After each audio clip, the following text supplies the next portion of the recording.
Black Oni. Welcome, everybody, at home on YouTube and on iTunes to the Black Oni podcast. I am your host, J Blaze 06, and I'm joined today by JC Mac 120 What's up? and Soil, aka Sowad. What's up? He's on his Xbox One using the Kinect. Yeah. This is the first podcast that we have up with you using your Xbox One after having bought it. So, congratulations to you for having a webcam that's working probably right now. Yeah, it took a second or two, but it is working. It's nice to see everybody and not get disconnected. And you're on your couch, so you're just like laying back, not giving a fuck. Yeah, I'm just chilling. Yeah. Yeah, it's nice. When did you get it? I feel like A couple weeks ago now. um, Like right when Titanfall dropped is when I finally just caved. I hear you. You couldn't hold on anymore. No, I couldn't. And also, there's an article that he wrote on the BlackOni blog.com where he's talking about his experience with I guess opening himself up to the idea of getting an Xbox One. So you guys at home, make sure you check that out. It'll either be annotated or the link, or just go to blackonlyblog.com, whatever. Anyway, I finally have come back from the trip to Japan, and I suggest that everyone who has an opportunity to do so, if you don't have kids, if you don't have any other crazy obligations in life, fucking do it. Just do it. It's like a necessity. But anyway, we're going to jump right into this. The agenda with the episode's called Global Reception. There's a reason for that. We'll get to that in a second. But the icebreaker is, who was your favorite games publisher and why? Publisher? Publisher. Or developer. It could be publisher or developer. I wanted to say Yeah. publisher because, Let's do publisher. yeah, there's not too many of them that people like. All right, anyone. No, because I know more developers than publishers, I guess. And I guess recently publishers have been pissing me off. I would say Ubisoft is my favorite publisher right now. They're not a developer, they're a publisher. Yeah, because I think Ubisoft has like internal studios, so they'll have Ubisoft Montreal, and then they'll have like Ubisoft, fucking whatever, Utah. I think they have like some studio somewhere, but I think the publisher and the developer is both Ubisoft. Yeah, they do both. Yeah, so I guess that's kind of a cheap answer. Yep. But fuck it, that's what I'm going with because, I'll let you guys go. But there's a reason why I decided to make it be publisher instead of developers because, well. Oh, yeah. Because you didn't want us to all say Naughty Dog. Yeah, because that's what I was going to say.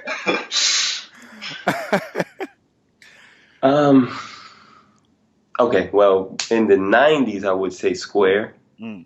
Squaresoft. Because, I mean, come on. Yeah. Were they a publisher? They were a publisher, yep. Okay, because, they fucking made some of the best games. Were you sure? I think they were developers. They were both, I'm pretty sure. Okay. But I will say Sony. Because, I mean, shit, they fucking published Final Fantasy for a little while. That was my shit. It was, past tense. Yeah. And I mean, if you think about it, they published so many great studios, So, and close second, I would say Nintendo. I mean, those are just the obvious answers. They're console makers, so they know how to cater to their own personal console and the type of features that it offers. So that's a good point. But Nintendo, I for some reason I didn't even consider that an option for a publisher because they're also like they make the console. But yeah, no, Nintendo's probably the best publisher that's out there. Yeah, I would say. That's true. They're not my favorite, but they're probably the best. The only reason I don't choose them as number one is because they make amazing games, but it's like they're afraid to create new IPs. Oh yeah. So oh yeah. Until the Zeldas and the Marios and all of that is always going to be great, but until you really start venturing out and exploring different franchises, I can't put you at number one. Yeah, that's a good point. In the 90s, I would have. The 90s were so good. Yeah. What about Well, you, I Dave? cheated. I was going to say Naughty Dog, but since they're a developer, it's actually Sony Computer Entertainment. That is one of my favorite publishers. They were the guys that did Uncharted 2, amongst many, many other games. Right. So, yeah. No one's going to say EA. No EA love. No. Yeah. So. Before we get into the rest of the podcast, I remember seeing an article. I think you sent me one, and I also saw one online where they were talking about EA was still saying that they were defending their product, saying it's hard when you're trying to innovate in so many categories to make a game that is completely something, and I know the one you're talking about. Yeah, it was pretty absurd. I couldn't stop laughing after I saw that, and I was like, I still have Battlefield, and I was supposed to sell that shit, but JC was like, "Yo, we should try to get on that again at some point," but we still haven't done it. I know, I'm ashamed. I don't even feel the need. I don't even feel the desire to do it. I heard it's working. I heard it's not as bad as it used to be. Well, but I don't care. I sold it. I got rid of it after almost 100 hours into that game. Yeah. A lot of things work, Doesn't mean it's good. I mean, if they had gotten it out to market immediately working, fine. That would have been great. Right. But it's fuck that game. That's not that game. I agree. Yeah, they done fucked up for too long. I think I might pop that game in again at some point, but I'm not really that gung ho about it. I have other games I got to play through before I even consider popping that in. But also, since we were talking about you using the Xbox One now, what was the incentive for you to buy an Xbox One? What made you decide to do it? So, a lot of people at home are very aware that you were very anti-Microsoft, and even amongst our own podcast group, a lot of people gave you shit about it. And that's to be expected, So went pretty much full circle. You went from completely being against everything that it stood for to now owning it and using it for the podcast. So, yes. Run that by us for a second.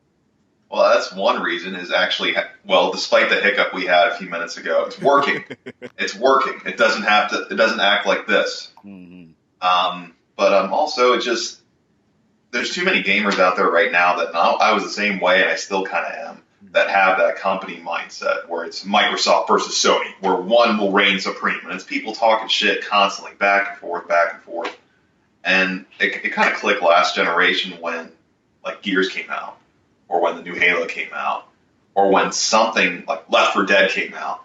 Something came out that I couldn't play and my friends could.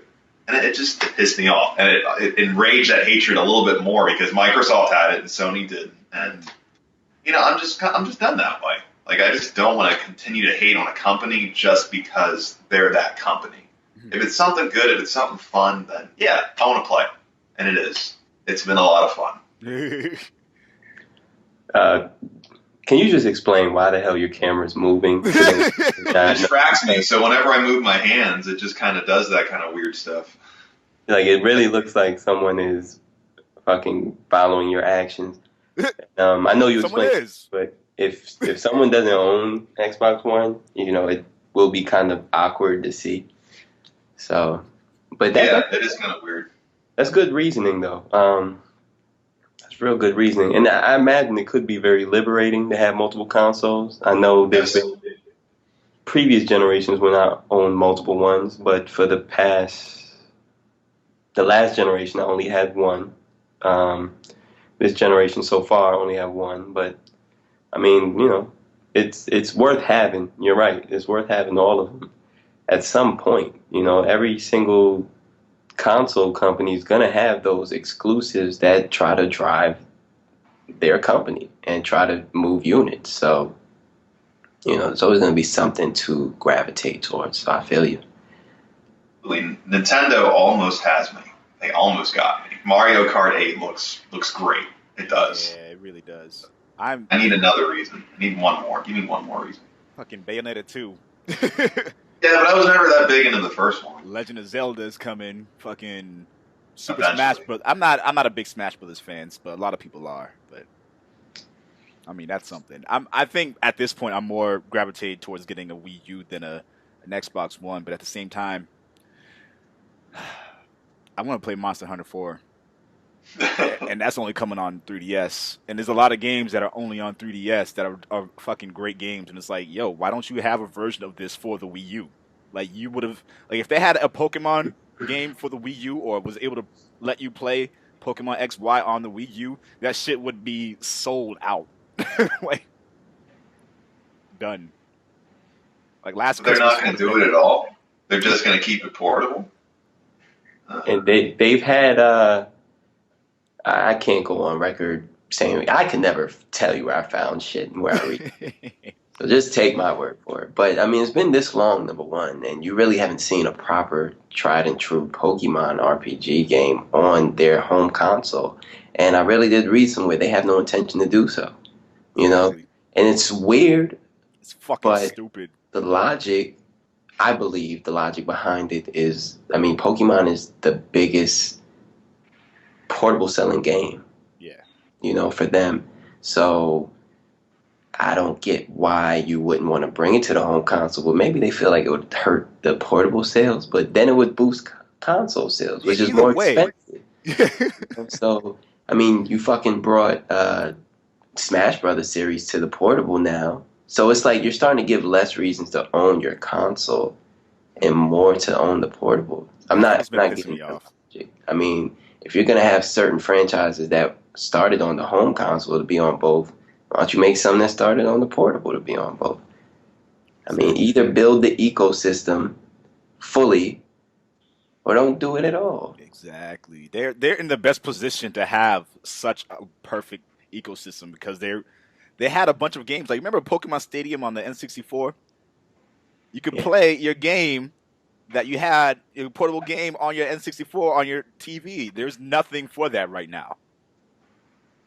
Yeah, that's just throwback. I was just going to say that, too. They already did it before. Why aren't they doing it now? Like, I don't know. Did it fail? Because I remember playing that. I played the shit out of that. Everybody played it. And like, no, it took all your Pokemon. Stadium. Yeah, exactly. That's what I'm saying. Yeah. It took the Pokemon to put them on a big screen, and like it gave them 3D visuals, so all their attacks were just like you could port everything from your game over to that version of it, and it would be all enhanced, all updated graphics. Like, I remember now. Nintendo fucking up. Nintendo's fucking up. That's a missed opportunity right there. They just don't give a fuck. Hold on. Yeah. They do not give a fuck. Anyway, moving on from the icebreaker, what games have y'all been playing? I'll get JC Mack go first. Nothing. I haven't played anything all week. So, between this podcast and the last one, you weren't on the Drunk podcast, which one day you will. That's fucking amazing. But, nah, you don't want to. In between that time, what have you played? I mean, same shit I've been playing, man. Like, I haven't bought a new game in so long, and I don't really do GameFly or rent games, so what the fuck? I'm looking at them right now. Same things, man. I've been playing The Last of Us still. Like, that game just gets better with time. You know, it's just I can't stop playing it. No, you definitely. Tomb Raider, I started playing, and I'm really enjoying it. You know, once they put it on PlayStation Plus for free, I started playing it, but it's just like I'm so drained. You know, talked about this, but I'm just so drained, man. I don't have desire to play if I'm not gonna fully enjoy. You know, I've fucking fallen asleep watching TV and playing video games lately. Like, you know, that's when times are rough. I just need to give myself some time. Yeah. You've been hustling pretty hard lately. Trying. Yeah. But that's a perfect segue into what I think you've been playing, Dave. Oh gosh. Loaded question. Since the last podcast? Yeah. Let's see. Rocksmith 2014 for PlayStation 3, which is easily 10 times better than the first one they did. Better than Rock Band? Oh, well, Rocksmith came out, I think in 2011. Mm. It was one of the first tools designed to teach you how to play guitar the real thing, without the plastic buttons and everything, and it walks you through step by step. Yeah. But it had its flaws. Like it had some latency issues, and it had just the way they did some of the songs wasn't too great, and some of the lessons, and just it was clunky, I guess. This one's a lot better. They refined it and they fine-tuned it so you can go anywhere from if you never picked up the instrument to you can already shred, and they can teach you how to develop your skills more. That's pretty sick. Even going through like one song, you play it once, and it'll recommend like 3 things for you to do, like to look at this new chord, to practice this riff, or to check out this section. Like it's really, really well done. Like I really like it so far. Titanfall's another one. I've been playing that for a few weeks now. Yeah. Basically, if you like Call of Duty, you'll like this game. Like it's geared toward those kind of people, just with its own little elements to it to make it a lot of fun. Props to the Xbox One for being able to, I can't say it, snap Internet Explorer to the game. Basically, so I can listen to Pandora while playing my game at the same time, which is something your PlayStation 4 can't do, which is not. And I heard Spotify's coming to. Remember, I said in the podcast, in the discussion, I was like, "Oh, it'd be clutch if they did that." But there's a rumor that they're trying to incorporate Spotify into that, and that's pretty fucking dope. That would be nice, yeah. I also played and beat Rise, Son of Rome, since I got the X1. That game gets a lot more shit. No, I bought it used. So I could return it. Okay. Got my money back. Yeah. Although even for $60, like if someone bought that, I mean, it would still be fun. Like it's still like a QTE, but it's not really like that. It still requires timing and just bloody visceral combat that it has. It was nice. What else? I guess I'll wrap it up. Infamous Second Son, which is awesome. Tomb Raider Definitive Edition, which I've been playing the last few days. And I think that's it. Yeah. Nice. So I've been in Japan, so I didn't get to really play much. I brought my Vita with me, and I've been playing Gravity Rush and Uncharted, the Uncharted game for Vita. Those are both excellent fucking games. I just can't get into handheld gaming as much because like I just love having the controller in my hand, looking at my screen, just like sitting back, gaming. I'm in gaming mode when I'm doing that, and I feel in my element. When I'm portable, I'm like, I don't feel like I'm at home. I feel like I'm always having to adjust to being somewhere else. So it's a different feeling. But those games, other than that, are fucking amazing. I have Titanfall on PC. I've been playing that a little bit before I left, and I did a live stream. I finally figured out how to get it to work on Twitch.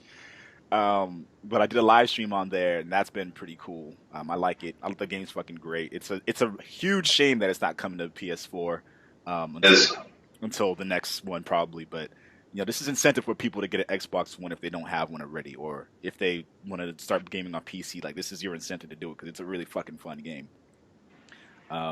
It's got issues, of course, but I'm not going to get into that right now. That'll be for another time. I've been playing Infamous Second Son. That game is fucking amazing.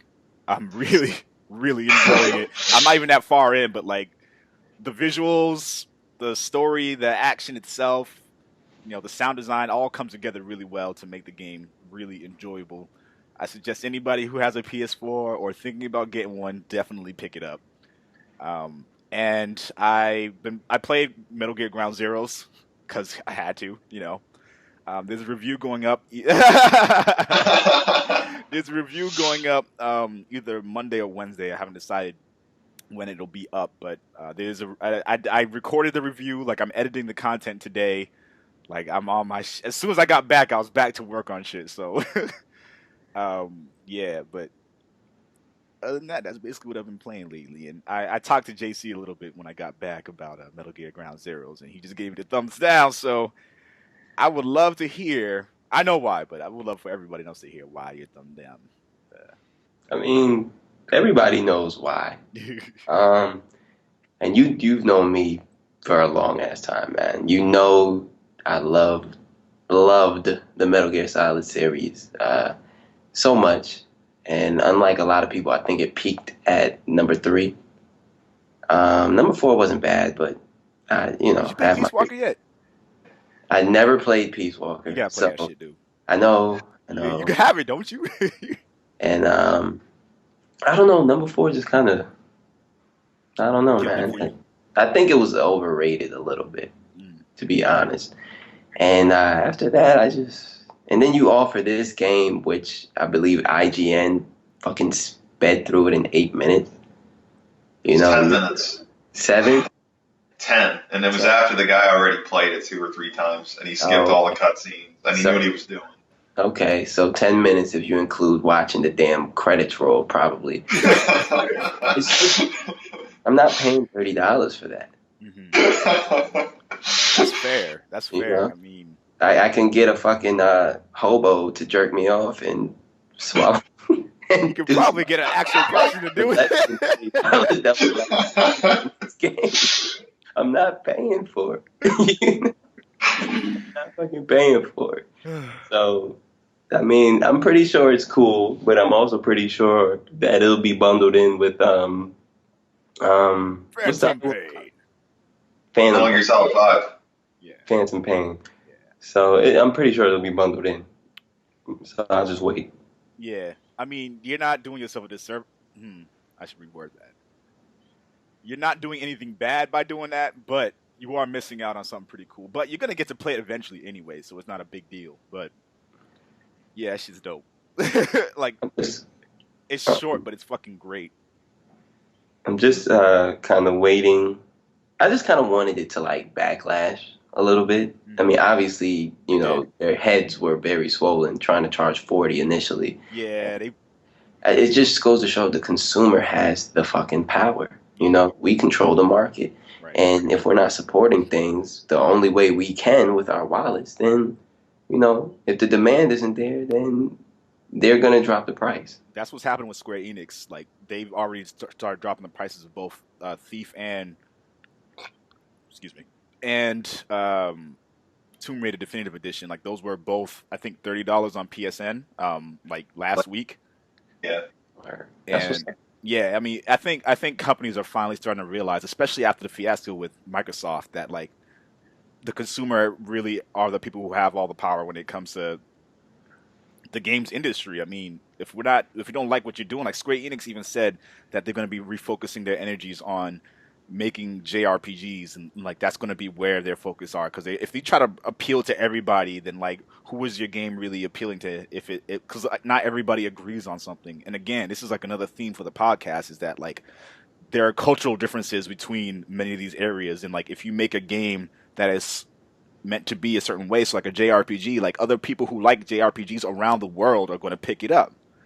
If you try to make something that's diluted and like, oh, anybody can enjoy this, even my kids, like no one fucking wants to play that.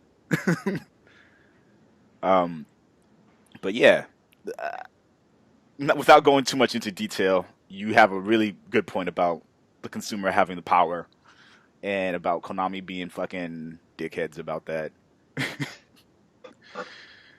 There's a bunch of games that just came out in between the time that we had the last podcast and this. So Titanfall, we talked about a little bit. Infamous Second Son, we talked about a little bit. Goat Simulator. I heard it looks awesome. I would buy that game. I would buy that game too. It's stupid as shit. It's so funny. And I'm like, why is there fucking goat? And I watched people playing. I was like, all right, I can kind of see the appeal here. It's just like absurd, over the top, like ragdoll physics. You can like lick things and like grab onto things, and then like your goat can go flying somewhere, and you can take like a truck with you or something. Like, what? It's fucking stupid. It's like a $10 download. What? That sounds better than Chair Simulator. Have you seen someone play that? What simulator? Chair Simulator. I have not heard. Really? This. All you're doing is sitting on a fucking chair. Nah.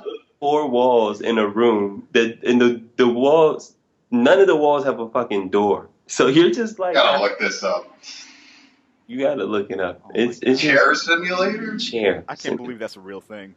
It's a thing. It's a thing. It's a thing. People, the internet is an amazing thing, but it's also fucking retarded sometimes. Yeah.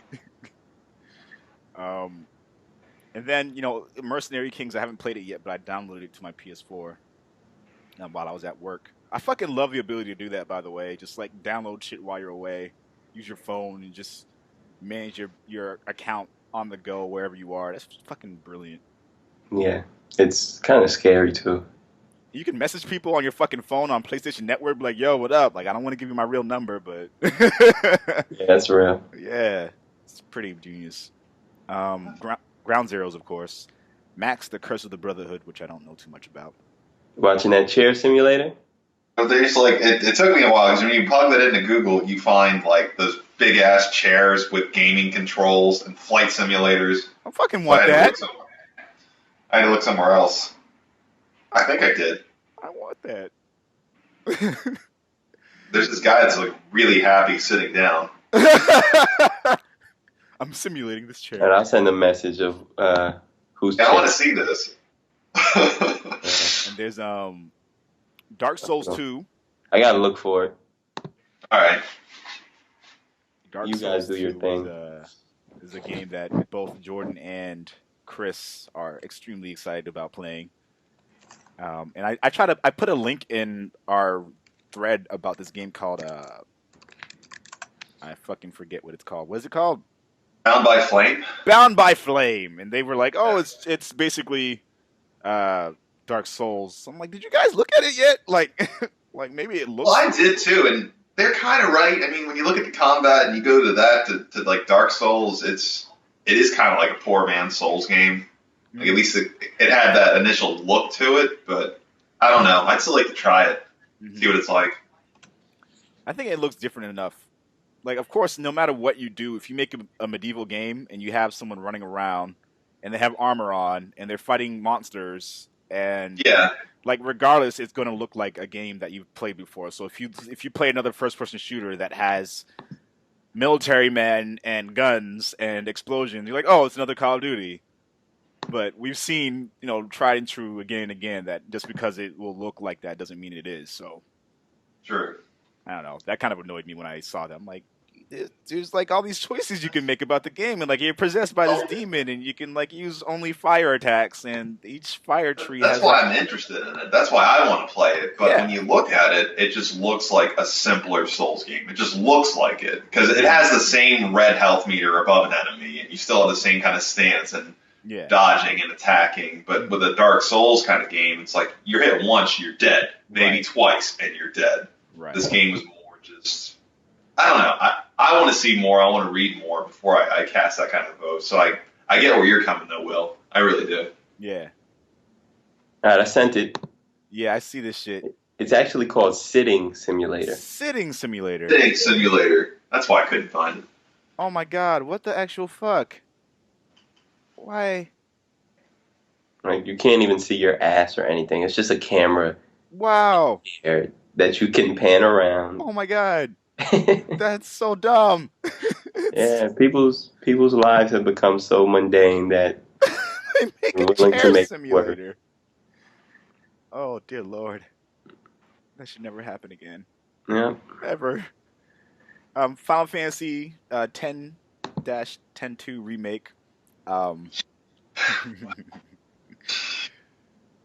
So why are you shaking your head? Because I'm just looking at, like, they have, like, a video review up for it. Like, how are you going to review sitting down? No, you should. That video I sent you is fucking hilarious. He's just ragging on the game the whole time. He said the music is too loud.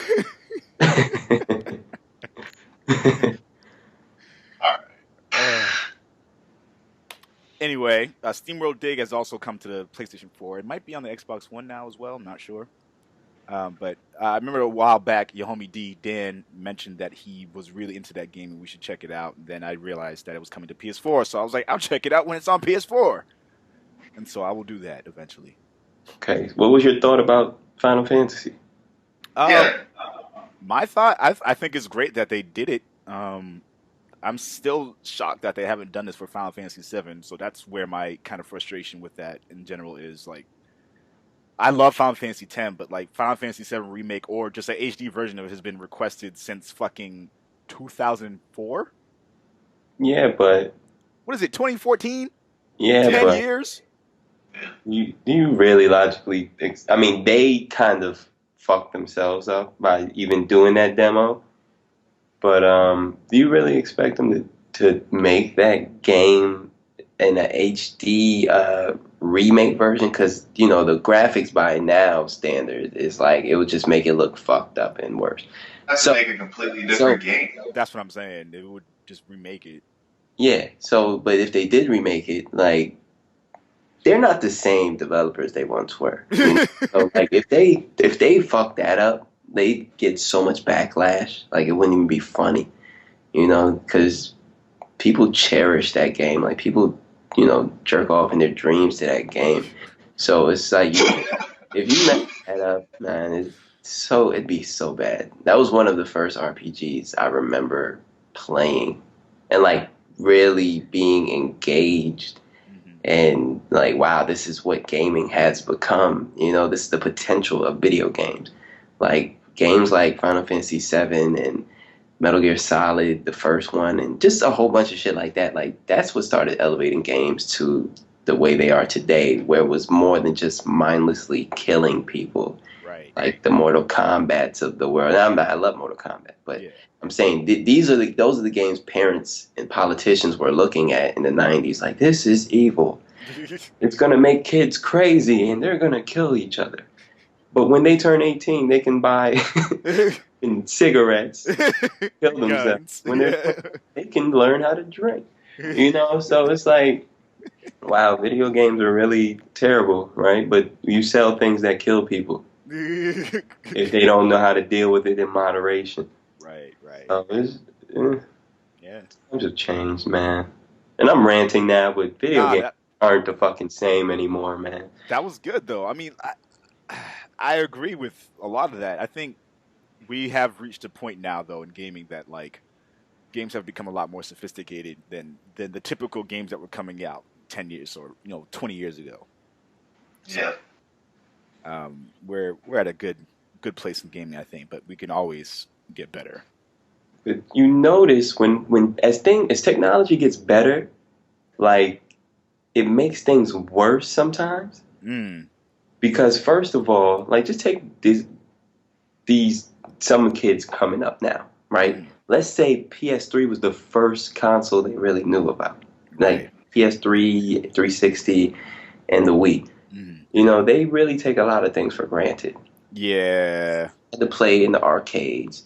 They never had to, go through the pre-3D stage or, where they couldn't render things. You remember PS2, for example, the gameplay as opposed to the cinematics were like always different. Oh, night and day. Yeah. Yeah. And now it's all seamless. It's fucking crazy. But so much production and money goes into these games that, a lot of developers can't afford to make a shitty game. So that's why we're having a lot of, and you guys know this, I'm preaching to the choir, but that's why games are a lot shorter now, because so much money goes into the detailing. Yeah. That's why games, a lot of them lack good stories, because they know multiplayer would sell. Like, I can't believe when I'm on, these gaming sites and there's these guys or girls or whatever talking about, oh, I'm not buying Infamous Second Son, it has no multiplayer. I'm not buying whatever single player only game. It's like, when did you grow up? In the 2000s? Like at one point in time, this is all we had. Yeah. And it was just like time. Entitlement or something. Times have changed, because it used to be back when, I don't know when you guys started, but when the Super Nintendo was out, or we were the N64 was out, like we were waiting just for that one game a few months or a year or two from now, like, I hope this is going to be good. And then when it finally came, even if it was 10 hours long, we would play it 10 times over. Yeah. We would consume those games and be appreciative for it and thankful for it. Now it's like, especially when you mention Infamous, because it is about maybe 10, 12 hours long, it's still a great game. Yeah. It's an awesome game. And that's playing on like one versions if you want to be like evil character or a good character. And like, the game is very different depending on if you play it evil versus playing it good. So I think technically it's 10 hours, but also technically it's like 20.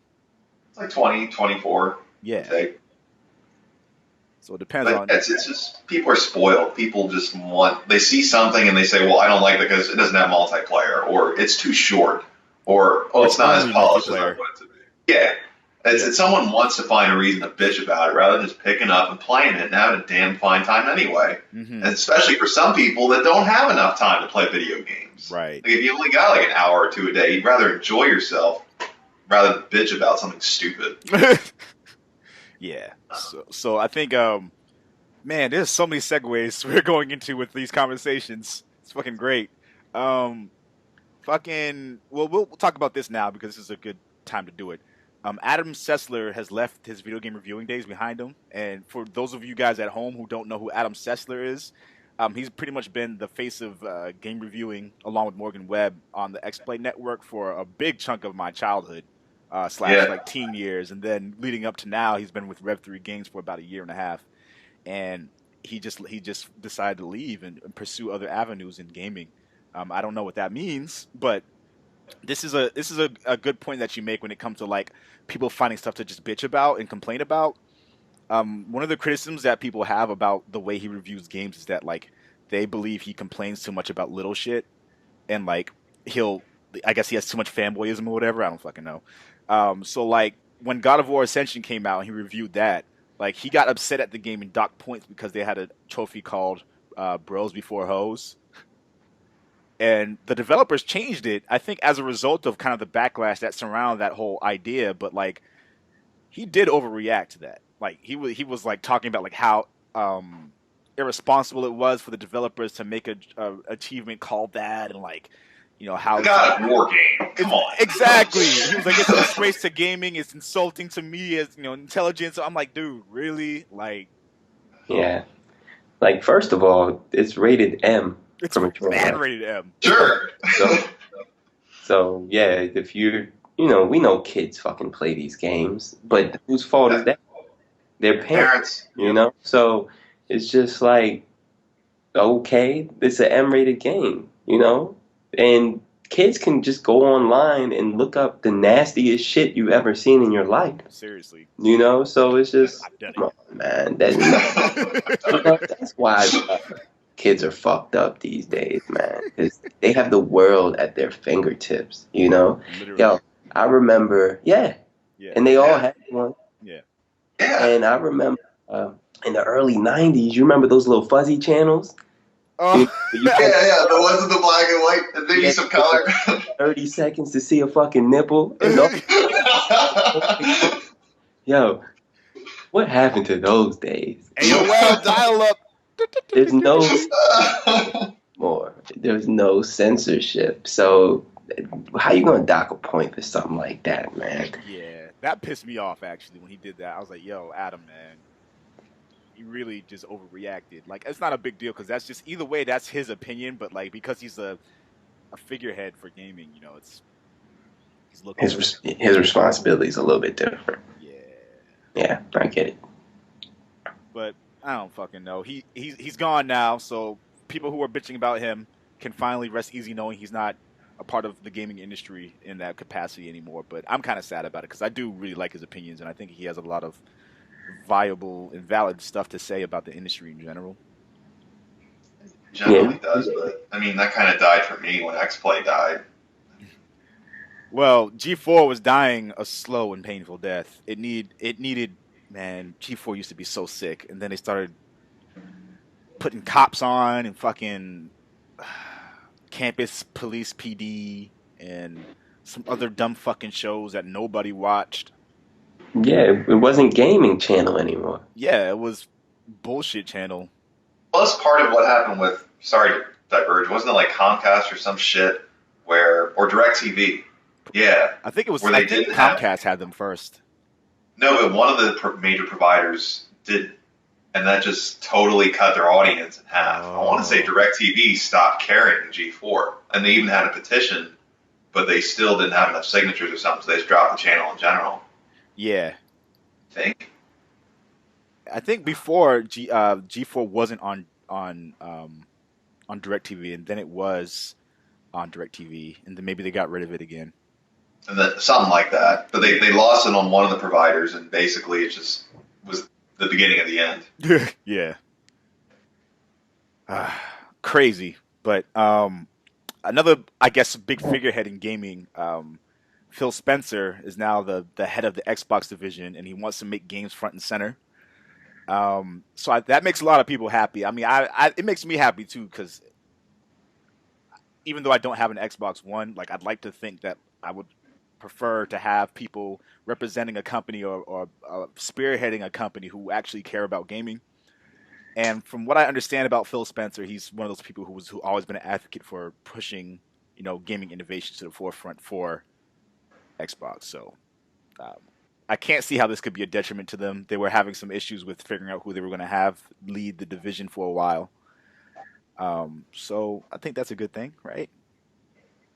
I do. And so, why do you think it's a good thing? Just like Jack Tretton. Whenever we saw him, for so many people, we got excited. We just knew something good was coming. And even though I was not a fan at the time, I do remember Phil. I remember when out on stage during Microsoft's press conferences, and he would have something good or worthwhile to say, where he had that energy, that charisma that you just like seeing. So I have some faith. Like, I'm glad they put him there. I am. Do you think we'll see anything big at E3 as a result of him being a spearhead for this? Not really because of him, but because of what they're already saying. Like, they have 90 minutes of stuff already, of just games and stuff they want to show off, and they're already over there a lot of time for footage they want to show. Learn from the mistakes. So we'll see. We'll see. Yeah, I think hopefully this E3 should be good. I want an Onimusha game. That's all I want. That's all I want. Amazon Fire TV has been unveiled. Yay. People keep calling it a console, but I think they're kind of missing the point of it. It's supposed to be like a Apple TV competitor. Yeah. It's kind of cool though. They showed off a few games that they were going to have for it, and you can get a controller for it. And I think it's a lot closer to being a console than an Apple TV. But I wish people would stop calling it that. It's a multimedia device that just happens to play games. Sounds like the Xbox One.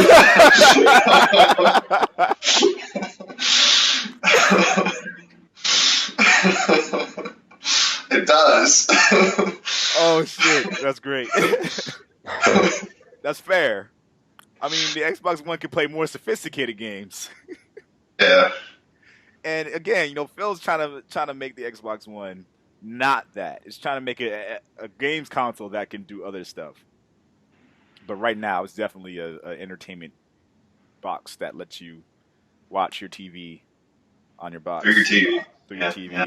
And then pay them for the money. Pay them money for the box so that you can pay the subscription to use Xbox Live to use your other box that you pay for on Comcast so that you can use that on the Xbox. It's a lazy man system. It's what I said before I bought it. It's what I said now. I mean, but there's nothing like telling it to record something or to flip between Netflix, your TV, your video game. But it's like having a smart TV and your console bundled together. It's nice. It's nice. It's nice. Nice. Oh man, I thought about trolling and telling your Xbox to do shit, but I don't do that. It'll hear you, man. So tempting. You have no idea. Oh my god, so tempting. Do it at the end. Yeah, I saw a video of some dude trolling other people, and he was saying his screen name was the Xbox name or whatever, and then it would say turn off. And so, oh man, X something turned off, and then it would ask them if they wanted to turn off their console. And people were exiting the lobbies because of it, because they were getting mad when dude was killing him. He's like, "Oh, fucking X1 turned off! It's so pissing me off." I was in tears. I'm like, yeah, that's some shit I would definitely do. I didn't think about it till now. Yeah. I'm intrigued. Yo. Liam, I really kind of want to see this. You can try it. I'll shut up for a second. Xbox, turn off. Stop playing. See, he paused. No, like I was waiting. It didn't do anything. But you paused so well, he thought you got stuck. I thought you got stuck on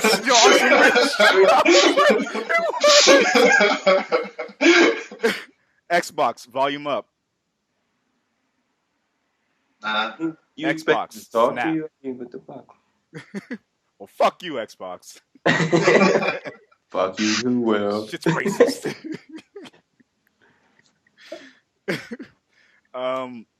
Microsoft has shed some light. This is a kind of Microsoft heavy news week.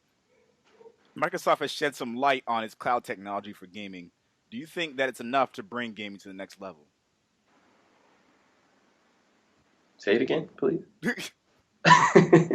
Their cloud shit. Their cloud. They had some at GDC. They had some fucking presentation where they were talking about what they can do with the cloud. I mean, we were waiting for our cloud expert to respond. Did he ever say anything? Nah. I honestly, I don't know. Maybe is where I'm at. Yeah. I mean, I'm waiting to see it in real application, actually being used in a real way, as opposed to just like for matchmaking or for fucking driver towers or whatever. Yeah. I don't know. Of course, developers have already come out and said there's nothing that Microsoft can do to, I guess, eliminate the power gap between the two consoles. But this could be something that, I mean, I guess there's potential for it to do something different that the consoles can't already do now.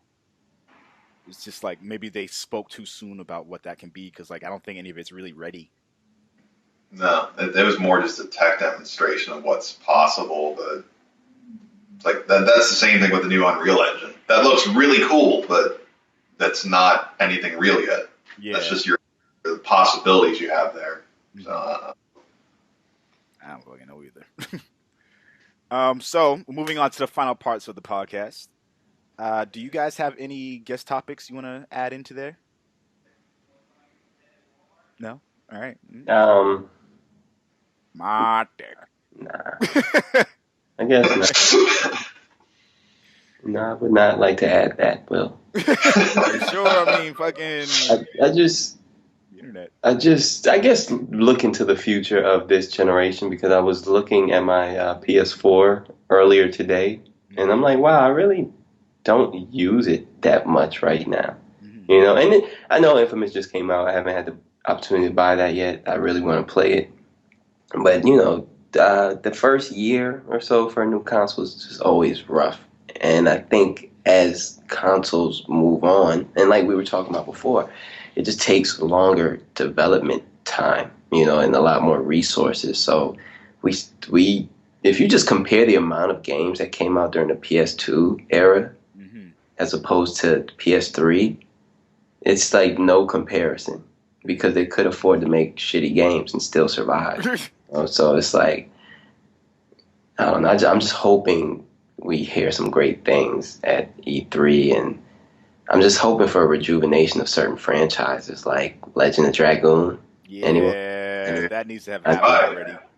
I mean, they had that Panzer Dragoon, but I haven't played it or tried it. That was an X1 exclusive. Yeah, that's a way different game though. That's like that wasn't even safe. Yeah. Wasn't even safe. Does anyone want to share franchises they hope gets a revival? I know you said Onimusha. Yeah, I'm going to keep saying that because it's intentional. Fucking Tenchu. Come on, man. Anything else? You said what? I mean, for me, it's more like a pipe dream hope, but James Bond. I mean, it has not and continues to be not the same as GoldenEye. Well, they've tried making new games for that.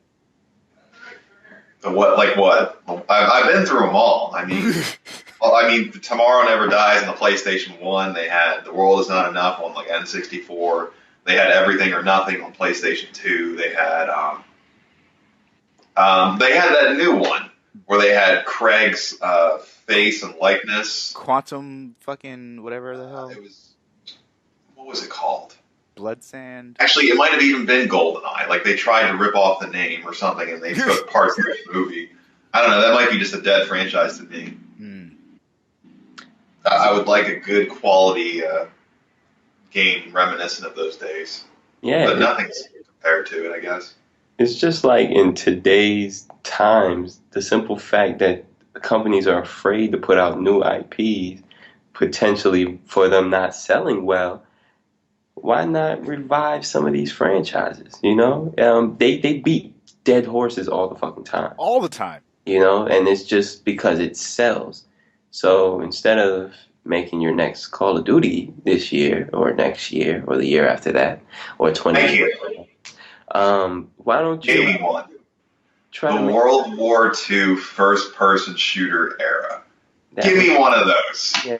Wolfenstein. That's what I'd like to see. Yeah. But just period, it's like pool your resources to something gamers want. You know, give us a sequel to certain games that haven't had a sequel. You know, there's a lot of Nintendo fans that want a new Conker. Yeah, you know, not Rare fans, because Conker was that a Rare was, game.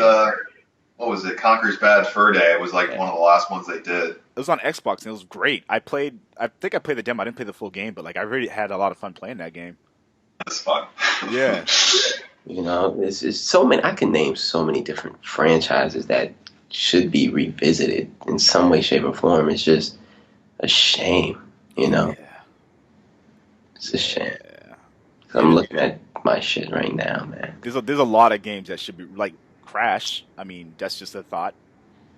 Heavenly Sword 2. I mean. Yeah. I mean, they gotta revisit Heavenly Sword. I mean, they put her in their fighting game. They really did. They did. And Medieval. What about Medieval? Is it just called Medieval or Medieval? Medieval. Medieval. Yeah. So that was. I don't know if I played that, but still, it was a PlayStation Classic. You know. I mean, they claim they're going back to their roots this time around.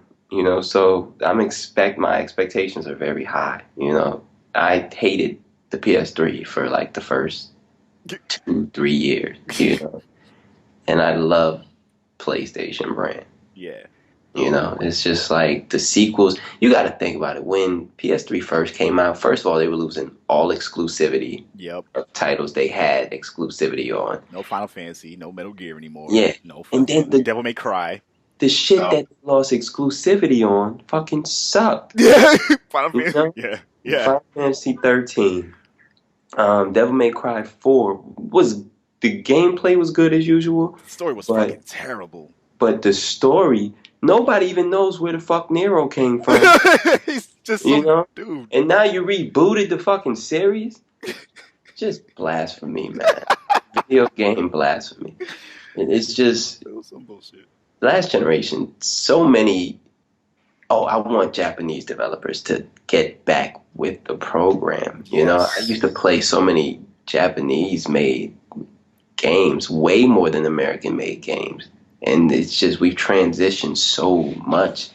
You know, the RPG is not dead, but it's a lot harder to find. Child of Light. It's coming. Child of Light. Oh, yeah. You know, I've heard some really good stuff about that.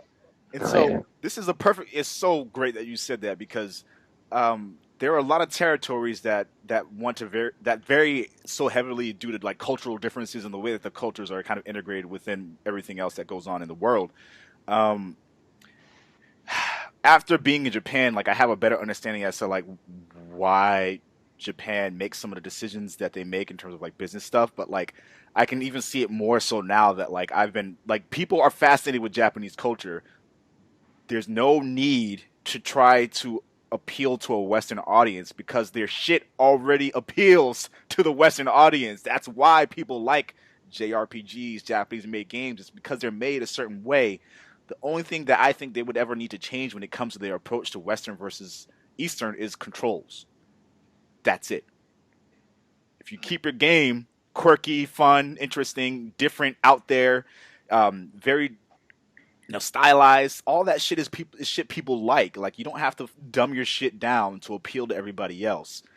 And I think we've seen a lot of that in the past generation, and a lot of Japanese developers like, wasn't there this game that came out? It was like a Gears of War clone. Someone literally tried to make a Gears of War clone. Oh.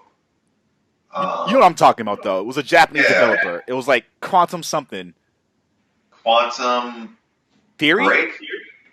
No. I think it was Quantum Theory, maybe? Because Quantum Break is some game that's PlayStation 3 and like Xbox 360, right? Yeah. Let me look it up real quick. But they basically came to E3 and was like, yes, we see what the West likes and we're going to make our own video game.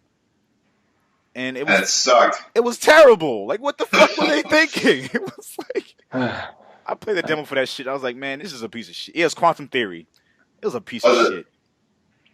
And it had a cool idea. Like, there was a tower that you were ascending that kept changing the way it was made. Like, that was a cool idea. But they tried to make it like Gears of War, like down to the character designs. Like, come on now.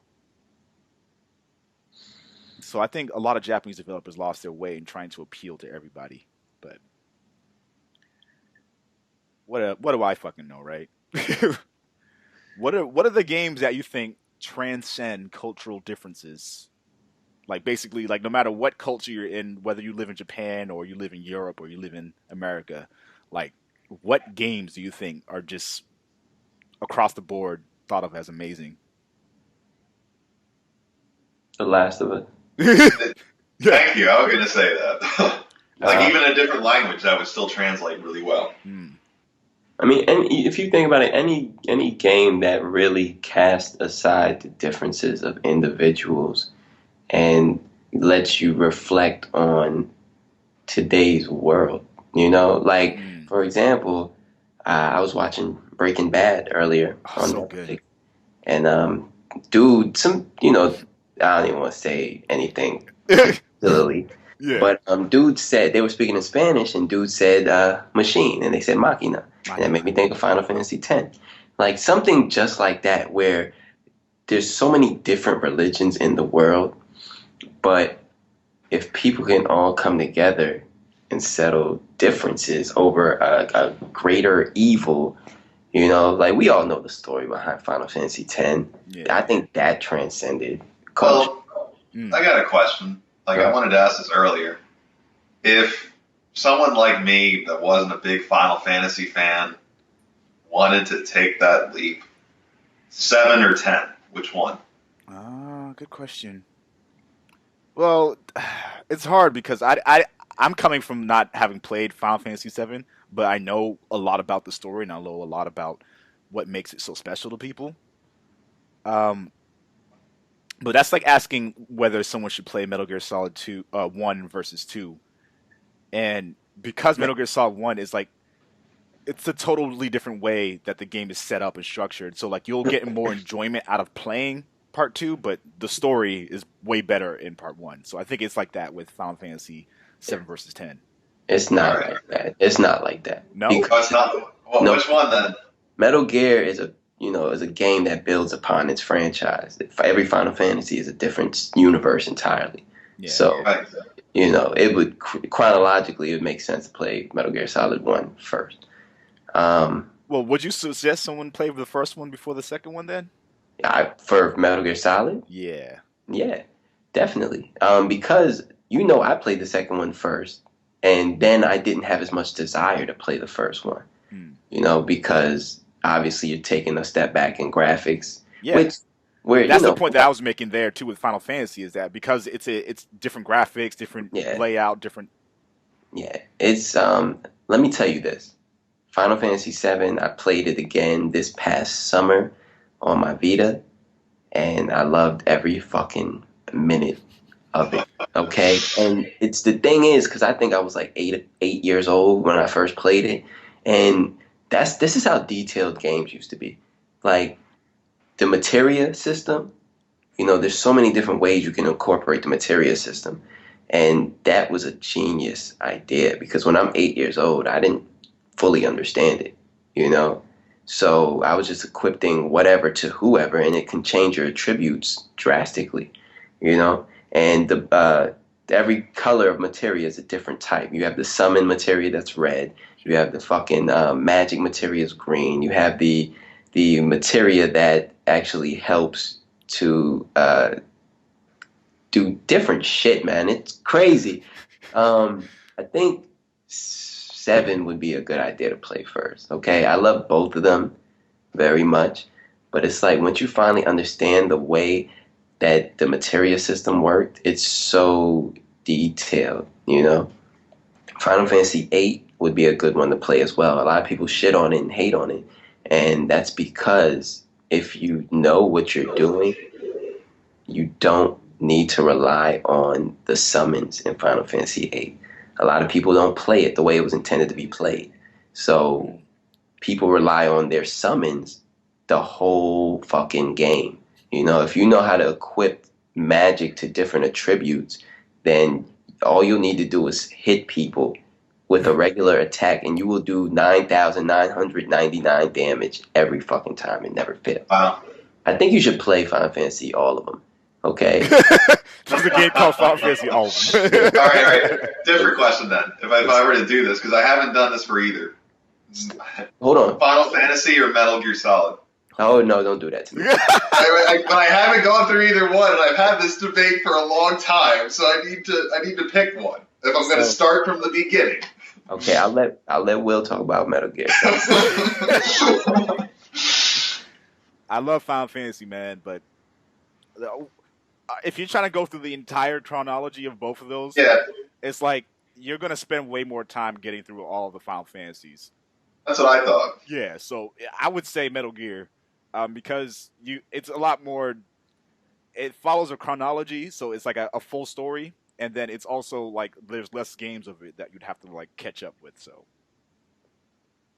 that's it. I mean, I could go into detail and say like the combat system in Metal Gear Solid 3 is so intricately different than the one in Part 1, because in Part 1 you go up to someone and press square and like you can either roll them over or you can choke them out and that's it. Like I can go into detail, but I would just say do it.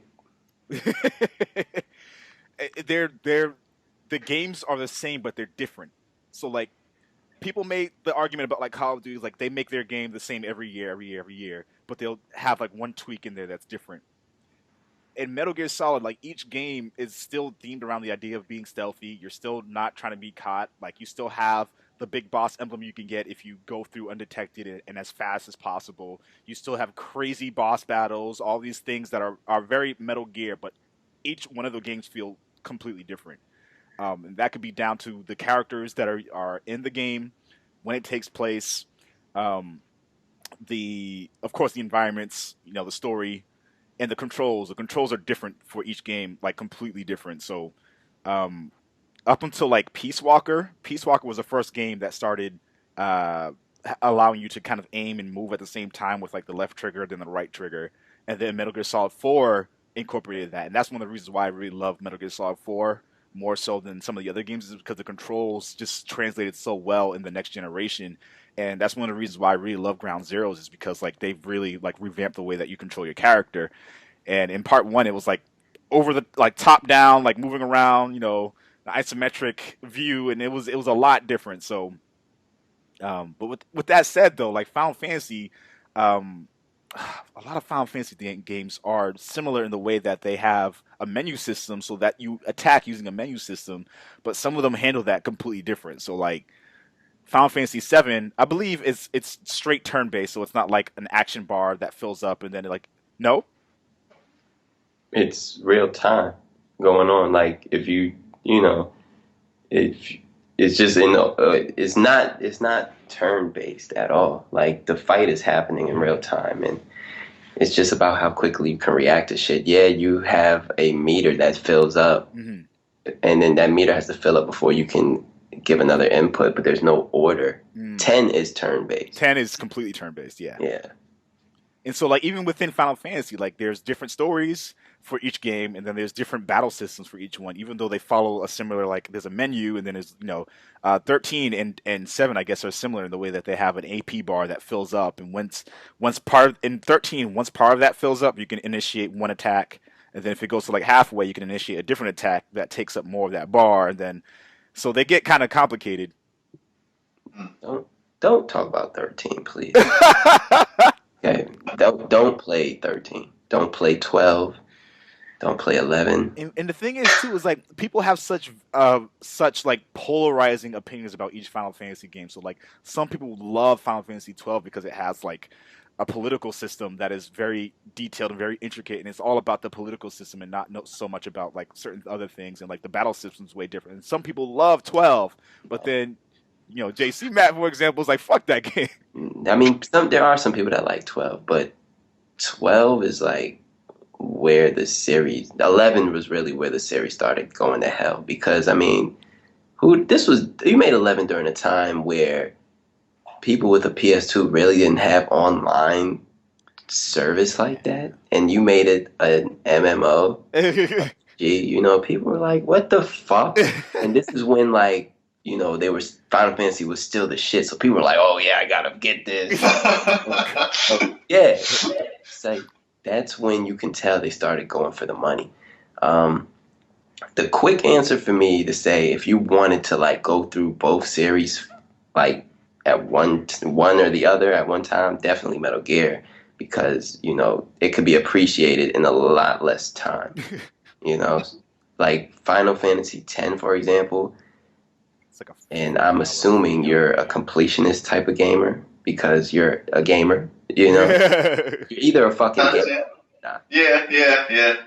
It's like I remember Final Fantasy X. One of my playthroughs, I clocked in like 100 something fucking hours, and that was just doing everything I could possibly do.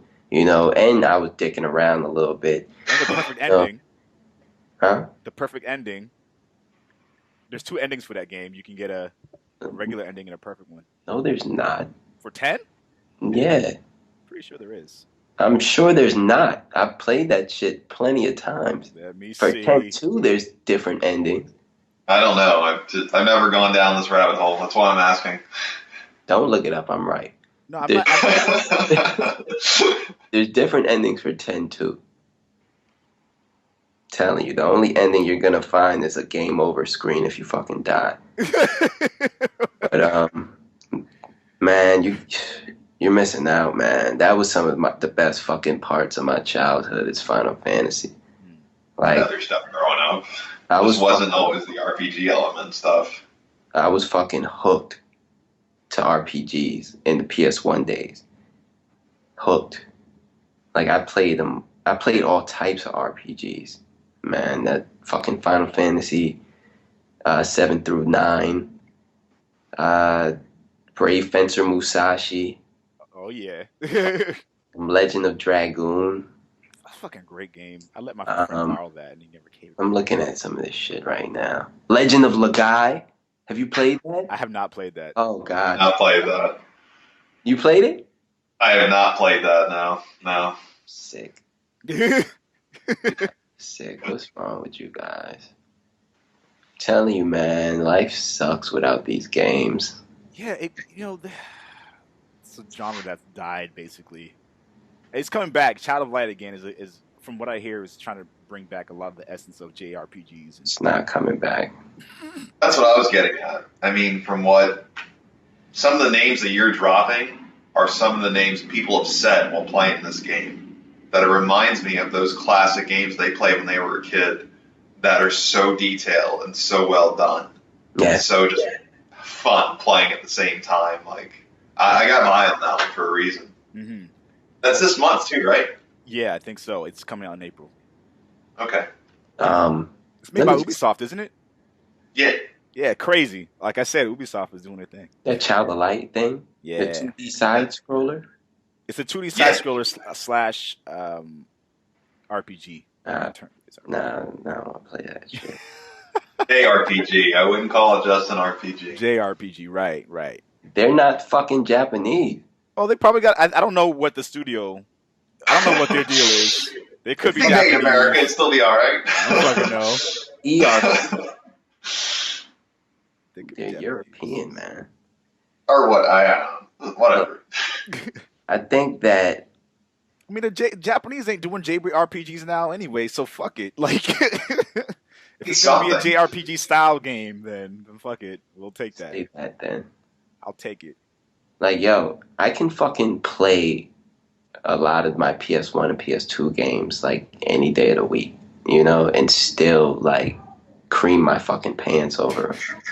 You know, like a lot of these PS3 and you know, I'm not calling out Sony. I'm just talking about video games. Period. Now, like a lot of them, I can like live without. You know, like I'll pop that bad boy in, and I'll have trouble beating certain games now because I'm not. It's not holding my interest as much anymore. You know, it's like, oh, an explosion. Whoa. You know, it's just like they go for fucking thrills now, you know, instead of that storyline. And I think what I really appreciate JRPGs for most, or just RPGs in general back then, is before they had voice acting, it's like you had to fucking read, you know, like yeah, but I was just so fucking ahead of the rest of my peers because while you were playing fucking tiddlywinks shit, you know, I'm playing some real shit, like some crazy shit going on, man.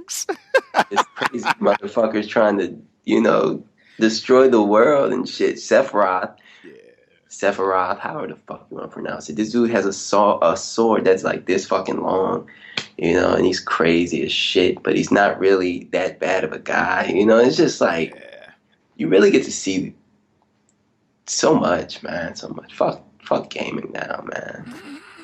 Nah, I'm playing. Nah, but you know, gaming is so versatile, man. I'm looking at my games right now, man. Now you got your fucking shooters, racing games. The Last of Us is its own category, and I mean, it's so. It's coming out on PS4. I love it, man. Yeah, it's gonna be released on PS4 this summer. I'm here like June or July, and if it's anywhere close to what they did for Tomb Raider, I gotta do it. Yeah. Day it comes out, I gotta do it. Definitely. Yeah, they're releasing The Last of Us again with multiplayer on PS4. Like, I'm ready. I'm ready for that. You're gonna buy that shit? Hell yeah. For what? So I can play on my PS4. Oh, what? I don't want to keep using my PS3. Like, the interface is like when you go from that's like taking a fucking 98 Corolla versus your new whip. Like, you can still use your old car, but why would you want to if you have the choice to use a new one? This still drives, and you can still put some good tunes on the radio, and because you have a different passenger driving with you every once in a while, that's why. I still use my PS3. I still do. I mean, you still use it if you have to, but if you don't have to... That's right, I forgot one. South Park, The Stick of Truth. That's another game I was playing. I'm saying, if that game was on PS4 versus PS3, which one would you buy it for? Yeah. If it was on both, I'm going to go with the newer, updated version. But it's not. But if they just make, like Dark Souls, even though they're going to do that again anyway, I bet you money they're going to. They're definitely going to. But because that's only on the one system, I'm still going to buy it because I would love that game. Well, you don't have it yet. Not yet. I got to beat Dark Souls 1 first, and that's still a bitch. I'm just saying, by the time you beat Dark Souls 1, they might have already announced Dark Souls 2. Then I'll probably pick it up on PS4. There you go. Yeah. Yeah. It's if given the choice, I think most people would prefer the new version. I know that a lot of these games are going to be coming out on the PS4 as opposed to just staying on the PS3. So I'm like, I have plenty of shit to play in the meantime. Like, I'm not worried about it. Yeah. Yeah. And we were just talking about this a second ago with JC. You said the racing games. There's a lot of fucking racing games coming out within the next year and a half. Were either of you big racing game fans back in the day? No. Twisted Metal, but that's not racing. I mean, Need for Speed. Yeah, fucking like back when it was Hot Pursuit on the PC. The original Project Gotham Racings. Even the Burnout series every once in a while. Yo, me and JC played the shit out of Burnout. I got one. Was it Road Rash or Road Race? Yeah. Road Rash. Man, that was the shit. Yeah. You could beat the shit out of somebody with chain link. A fucking bat. Yeah. You know, like, that game was the shit. It just, oh man, I remember I played that with my cousin sitting, you know, he's sitting on the bed and shit. Remember Jet Moto? The shit out of each other, and you see another good one.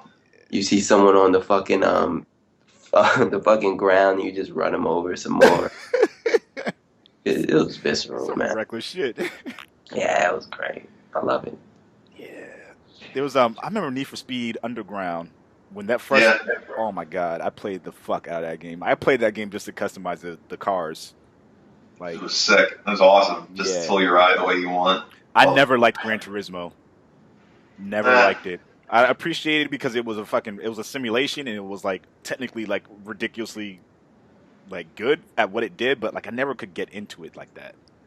Yeah, I tried. Yeah, I tried with Gran Turismo 3 a lot. I played that game so much and I couldn't do it. But I mentioned this because there's a lot of fucking racing games coming out. We have The Crew, we have Project Cars, we have Drive Club, and then we have some other games I haven't even heard of before. I can't remember what they are now, but there's a lot of shit coming out very soon. And I find myself really interested in Drive Club now. Like I wasn't even like, oh, I really want to get this game before, but now like I've seen some of the work they've put into like the visual like language packet that they have. Like there's a very specific way that they do everything, and they got the actual in-game models of each of the cars, like from the people who make the cars, from the car manufacturers. And so like how they do their concepts and they do prototypes of their cars and they do a 3D render of it. Like they got the developers for this game got access to those original files to just straight up use those in the game. That's like a level of detail that like we should be seeing in games these days, and I think that's kind of dope. And then there's this what was that game that you sent, Dave? Project Cars. No, the other one, the indie developed one. Oh, it was like I think I have it linked here. it sounded like almost like a German name with a K, like Krautscape or Yeah, something like that for being developed for PC. I'd never heard of it before I read that. and it's a game basically. It's an indie developed game, and it lets you while you're driving, whoever's in first place, there's a mode that allows you to build the track as you go. Yeah. Like that sounds fucking crazy because it is. And this leads me to my next point. We don't fucking hear AAA developers doing shit like that, like making the ability to create a track so that people behind you now have to navigate an entirely different way of going through the level that you were going through as a first place character. Like, do you Yeah, think? that's what it was called. It was called Crowdscape. Krautscape. Yeah, Oh, never heard of. it's fucking crazy. Do you think that indie developers are now the kings of gaming innovation? Huh? What? Are What? indie Oh, who's the developers? king of innovation? Yeah, Um, Nobody, man. Like I just feel like so many people are just falling in line with the norm, you know? Like, and I could say some like really fucking cheap answers, you know. I know, I mean, you know what's on the tip of everybody's tongue, yeah, but I just feel like so many developers have either found their what they do best and they just continue to do that, or they're just trying to make something that's already very similar to something that's been established. You know, and this goes back to the point of not taking chances, not taking risks, not trying to build new franchises. I know I ripped on Nintendo about that, but a lot of companies do that now. hmm A lot of companies. You know, like people said that Watch Dogs sounds like Assassin's Creed except urbanized. You know, people said shit like that, and you could see the similarities. hmm You know, so it's just like, where's the risk? And I'm not saying it's not going to be a good game, but it's just familiar. yeah, I guess with an indie developer, there's more risk because it could be your first game, it hmm could be first team, it could be the only life and dream that you've had for however many years. right, I mean, I guess as some indie developers, you have a little bit more window for creativity. Yeah, but I mean, you only have one or two shots to get it right. So while that might make them king or give them more options, it's also more risky. hmm Yeah. I mean, you're hearing about so many companies closing down lately, you know? Like, if you don't make that hit game, like you said, that could be lights out, party over. So, I mean, it's a rough area. You know, it's a gray area. Like gaming is now what we've always wanted it to be. You know, it's something that can compete with fucking movies now. You know, it's something that will eventually be bigger than movies. I think a lot of them are already bigger than movies. But I'm saying financially. Yeah. Movies. Virtual reality might push that too. Movies still. Virtual reality might push that too with what they're saying. Because personally, I don't really care. But when someone says this is going to change the way everyone games, I'm like, okay. Well, like, what do you?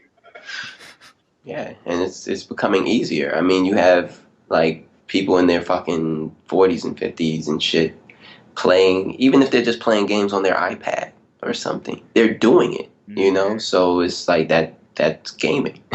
It's not to the extent that we know and love, but still they're playing a game, you know? Shit is crazy, man.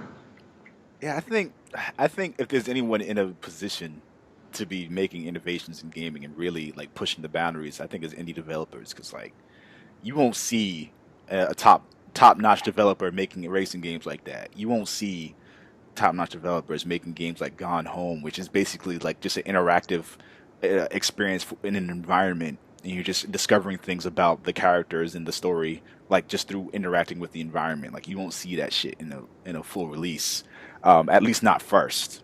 You know, games like Outlast, for example, like basically the entire game, you're just running around without a weapon and you're parkouring and shit. You're taking notes on things, and it's a terrifying experience. But like a lot of the developers who work on horror games are too scared to only rely on the horror elements of their game to really push people forward.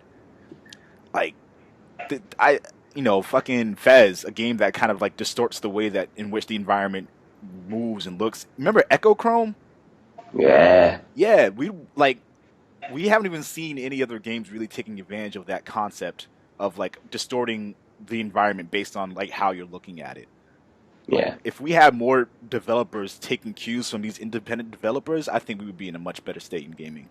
Yeah, and if more developers would like smoke some pot, get the juice is flowing, man. Octodad, you know. I mean, how do you think gaming? That's got to be some drug infused experience right there. How do you think? I can't speak from personal experience on this, but I know a lot of other artists have said that their best ideas have not come from smoking weed. Have not. Oh, I mean, it fucks your brain up and you start thinking shit, but their best ideas haven't been through weed. I'm just saying, man. Some people's best ideas have come from it. I guess some people, yeah. Some people, yeah. So I'm just saying. Stupid. Hey, loosen up that tie, corporate big wig. Yeah. I agree, though. I mean, people, fucking explore a little. Do some crazy shit. We're not condoning pot smoke. I'm just saying, man. Like, something has to change in this industry. This industry is so big now that it seems like it's conforming to every other type of entertainment industry. Yeah. I mean, if you think about fucking movies, like, what do you see? The same bullshit. You know, somebody fucking. What movie do you know nowadays that doesn't have some type of violence in it? You know, like even comedies have fucking violence in it now. You know, and it's just like they all have the same type of formula to try to drive sales. You know, it's like they're trying to cater to your most basic wants of entertainment. You know, most movies don't make you fucking think anymore. Yeah. You know, most music doesn't make you fucking think anymore. It's like everything's being dumbed down nowadays. Everything. I was reading every fucking thing. Final Fantasy 13, you walk down a narrow ass path for 80% of the game. Yeah, and you let the fucking game play itself.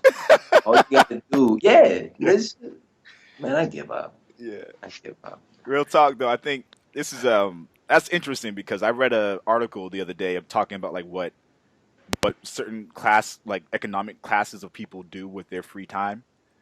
And apparently, people, I guess, with more money spend more time like reading books on like how to better educate themselves, or like spend more time trying to learn new ways in which to do things. Whereas, people of the lesser group spend more time focusing on entertainment, aspects, so spending more time on movies and like hanging out with friends and stuff like that. And I find that interesting because they don't really have to be that different. So like when you use the example, for example, of Final Fantasy VII, growing up, you learned how to read. Your reading comprehension improved because you were reading so much and you were learning so many different things about the games. And like I remember Metal Gear Solid came out, man. I was learning all this shit about genetics and like genetic modification, and then like nuclear disposal and all this other shit and cloning. Like cloning, these are all concepts that were available to public, but people just didn't know about, and they were putting those into the games, and these were legit facts that they were putting into the games that like you might not even have known at first until you like started reading into it. It's like, oh shit, like this is stuff that's really going on. And like even the newer Metal Gear games, like private military corporations, like that's a thing that really exists. And the problem I think with a lot of entertainment is that they don't, like you said, a lot of it you don't have to fucking think at all. Like it's just spoon fed to you. Whereas there's some instances that are different though. So there's a few exceptions here and there, but it doesn't have to be that way. There could be a lot more entertainment out there that takes advantage of the fact that people are watching. You could be learning some real legit shit through it. Yeah. Yeah, I agree with you. I mean, there's always that one movie or one album, get video game that comes out that just breaks away from the norm. But it's like, why does everything have to be so fucking conforming nowadays? When the shooting genre blew up, what did every motherfucker want to do? Make a shooter. Yeah.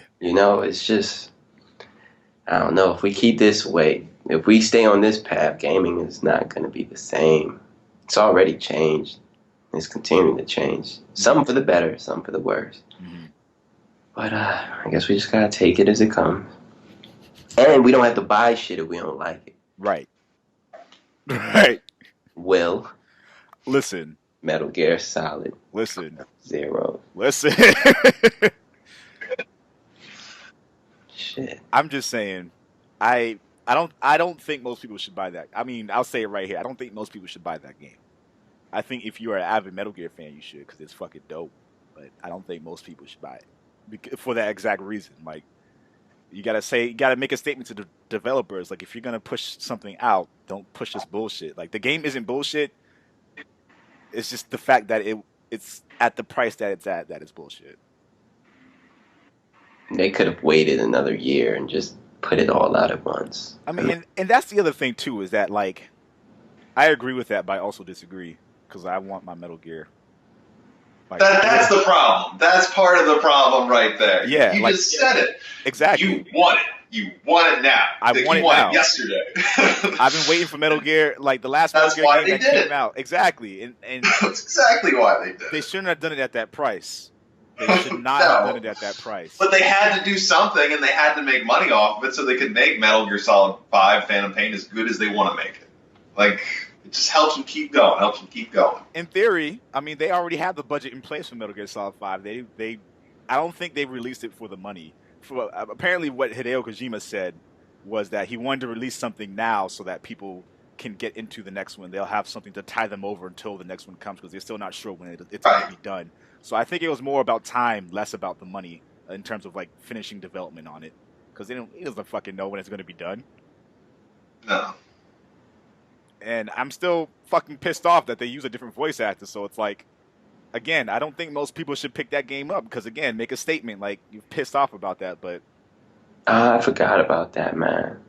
I didn't. I'm not even a huge fan, and I didn't forget that. I didn't. It went from David Hayter to Kiefer Sutherland. I don't care. It's not the same thing. It's not the same thing. You went from Snake to Jack Bauer. That's what you did. Yeah. Oh, I forgot about the voice. Was the most iconic thing about Snake. Yep. The shit was. I mean, you could tell he fucking smoked. Just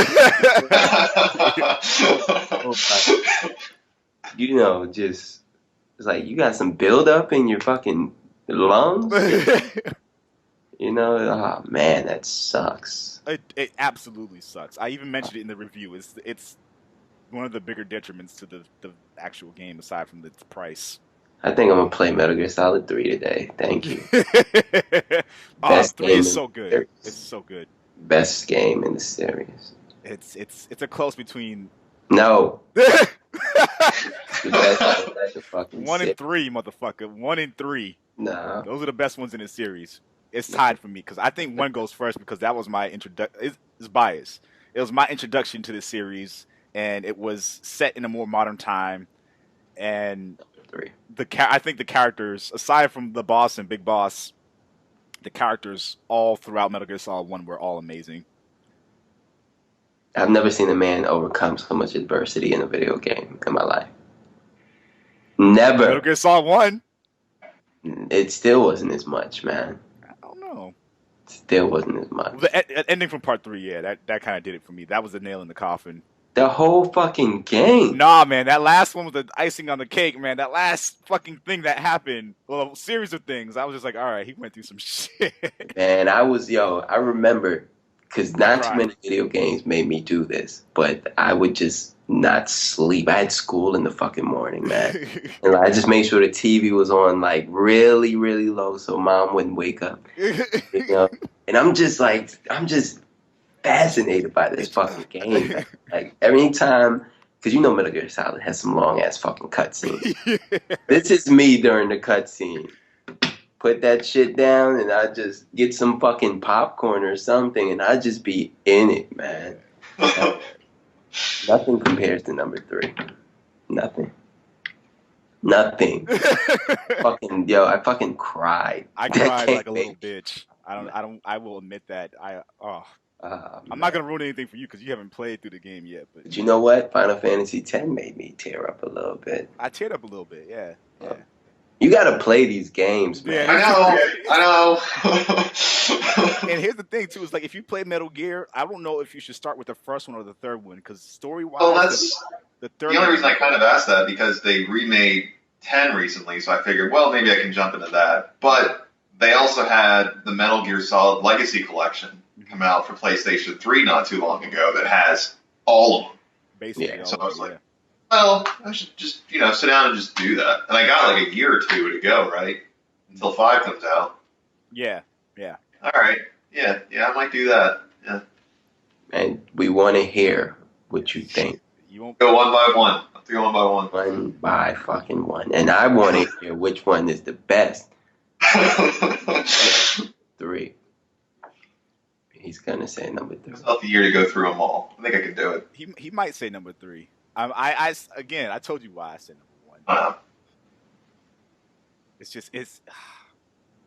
You can't say too much without I know. Fucking. Sorry. I'm sorry.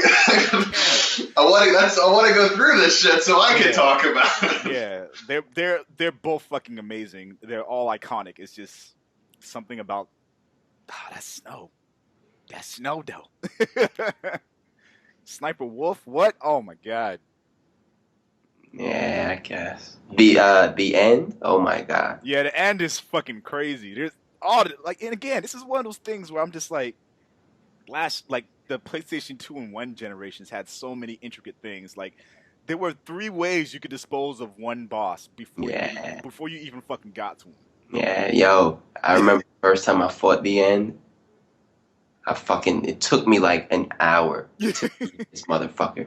And you know what was the craziest shit about it? Like, you know what happens if he catches you, right? Yeah. And that happened to me. And that scared the shit.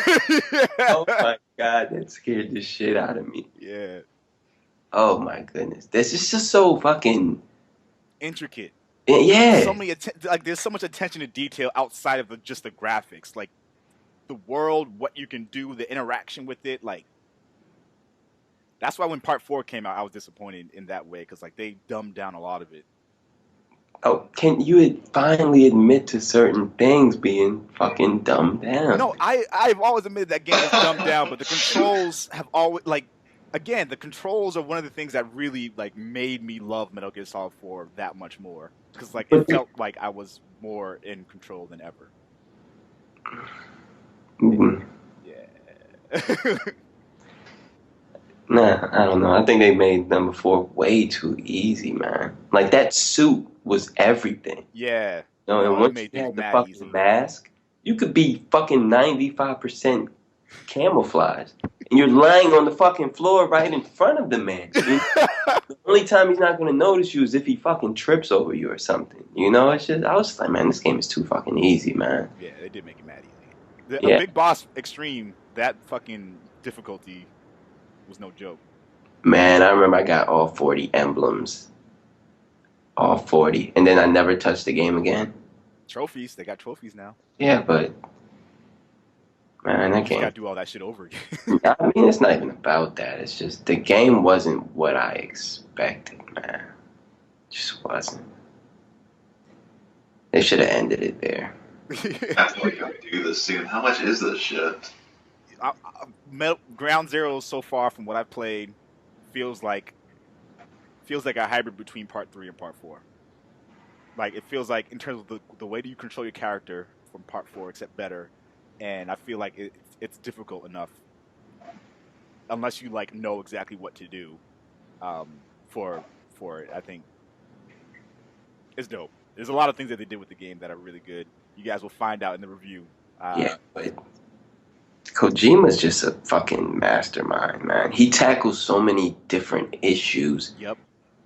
You know, like homosexuality, Mm-hmm. fucking politics is always at the forefront. Genetic modification. Yeah, man. Themes about revenge, themes about loss. Phantom Pain, the whole Sledge idea behind Pits. Phantom Pain is like the loss, like losing something and then like feeling that loss. Yeah, man. Like that shit's mad deep. Yeah, man. It's everything you can imagine, you know? Yeah. So fucking Every emotion that you feel on the battlefield. Mm-hmm. And they played around with that too. They kind of exaggerated that in Part 4 of the emotion ammo. Nah, fuck that. I'm talking about number 3, where you fight every emotion. That's true. That shit was genius. The fear, the sorrow, the joy. The end was just not an emotion. That's just what it is. It's just because he's an old fucker. We're not Got even them all like on here. We're said just what? ranting now. Got 8 games on here. It's got Metal Gear, Metal Gear 2, Metal Gear Solid, Metal Gear Solid 2, Metal Gear Solid 3, Peace Walker, Virtual Missions, and Metal Gear Solid 4. Does it have portable ops? No. No. So, technically, that's another game that's in there that they didn't put in. Holy crap, dude! How the fuck am I gonna do all this? I mean, I could do maybe all these in like a year. Well, yeah. Portable Ops was cool, but it's not. It's canon. Yeah, it's canon, but it's not that. But it's just like it's not It as needed. necessary as the rest of the games are. Yeah. 8 games already. Do I need another one? No, you don't need that one in there. All I'm just right. saying it's a thing. It's part of the story. I just want to get your reaction from playing that. It'll probably be next. It'll probably be the next time I walk into GameStop or Just Press Play. I'll be looking for the Legacy Collection just to see if they have it. And if they have it, I'll say, okay, let's go. Because we don't have anything till May, right? Nothing else big. Yeah. I think I'm gonna go to the store today and buy Final Fantasy X remake. Yeah, Yeah, I think so. that's legit. I might pick it up at some point too. Not now. Yeah, we've just gotten so nostalgic today. Yeah, we did. That was Yeah. We'll wrap this up because I know JC, you got somewhere you got to be soon. Thank you guys, of course, for being on the podcast. It's been fucking great. I missed this podcast so much when I was in Japan. I was like, man, I really wish I could do a podcast right now. Yeah. But anyway, thank you guys at home for tuning in. We'll catch you guys on the next episode of the Black Only Podcast. It'll be episode 22. Make sure you check out JC Mack's channel, of course. He's got a YouTube channel, youtube.com/JCMack120. It's pretty fucking dope. if I do say so myself. And be on the lookout for some more content from Dave, because he has a thing that he's going to be doing very soon. It's coming soon, but I'm not going to name names until it's ready. That's right. And I won't say anything until it's ready. His last article was posted on blackonlyblog.com, so go check that out. It's kind of the in-depth reasoning as to why he got an Xbox One. It's a great article. And yeah, game on. Jay Blaze out. Yeah.